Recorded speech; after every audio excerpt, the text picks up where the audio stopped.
All right, let's talk about silver. So this is 100 ounces of silver that I bought between 2010 and 2013, back when it seemed like a good idea to be buying. My motivation at the time for buying silver was pretty basic. It was your typical preparedness, at least that's what I thought it was. So the average cost of this stack of metal per ounce that I paid is higher than the cost of silver today, 10 years later. And that's before you factor in premium. So just to add a little context to this video, the spot price of silver today is less than $15 per ounce. So what led me to start picking up Silver Eagles was, as you might expect, advice from the internet. I was spending time on investment blogs looking for alternative asset classes after the 2008 bubble. And precious metals were recommended as a hedge. I was also looking down the prepper rabbit hole a little bit off and on. New father, thought I should have certain things on hand just in case. And silver seemed like a smart thing to have. So once I got the silver bug in my head, everything just kind of started to reinforce that idea. It's almost like when you are looking to buy a new car and then all of a sudden you see them everywhere you go. That's what silver was for me. So it was popping up on everything, even fiction I was reading. It's popping up on blogs. And then I started finding the precious metals forums. See if I can get these in focus. So that was it. It was basically, at that point, I needed silver and I needed a lot of it. But I stopped buying. I think all of these here, again, are 2010 through 2013. What was I showing a minute ago? The 2013 coin. I stopped buying silver in 2014, and honestly, I just kind of got bored of it.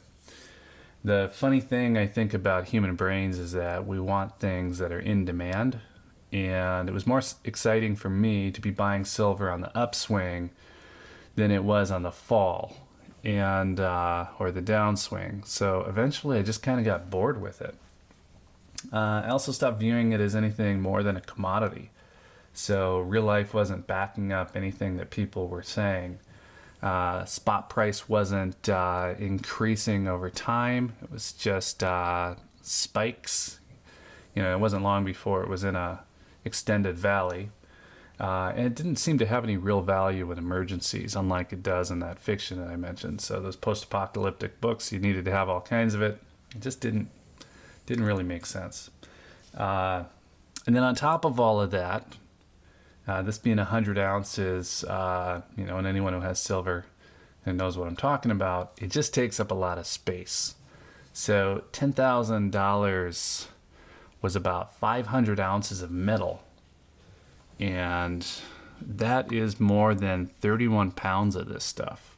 Let's see if I can grab one of these without tipping over the camera. These are the bars that I kind of moved to at a certain point. So it wasn't really something that you could, pick up and move real easily. And again, it was, at the time I had it in a safe and it was taking up pretty much the whole safe. Now, gold, on the other hand, made all kinds of sense to me. And I wasn't able to buy it at the same rate, but it didn't take long to build up enough to feel significant. All of this silver here, I don't know how much of it is in frame, today is equal to this 1 ounce of gold. And I think that's worth pointing out. So personally, I think the big question you need to answer is how much silver do you really need? And, I've actually sold a bunch of it. And honestly, when you look at everything, I probably sold it at a loss over the years. And I can see the value in having maybe 100 ounces of silver, maybe even 200 ounces of silver. I still have a bit more than that, but I just don't see the upside in having more than that. I do think it's going to swing back up above $20 again. I think that's an easy guess. But every time I hear someone suggest that it's going to $400 and beyond, I think of a younger me hearing that and falling down the rabbit hole, thinking I need to buy silver, lots and lots of silver, and it doesn't make any sense to me. So I don't want to be overly negative. I just think that people should hear both sides of the coin. Yeah, you see what I did there? So I would say that rather than grab silver, I would start in on fractional gold. And that's actually where I wish I would have started. Now, I don't own 1/10 ounce Eagles, but I wish that's where I was, that's where I'd started. It wouldn't have taken long to build up a few ounces, and I'm just a lot happier with gold right now than I am with silver. It's easier. It's got a lot of benefits. I won't drag into that right now.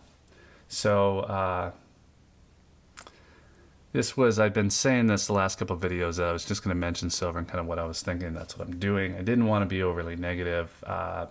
So let's say this is kind of your chance to tell me why I'm wrong.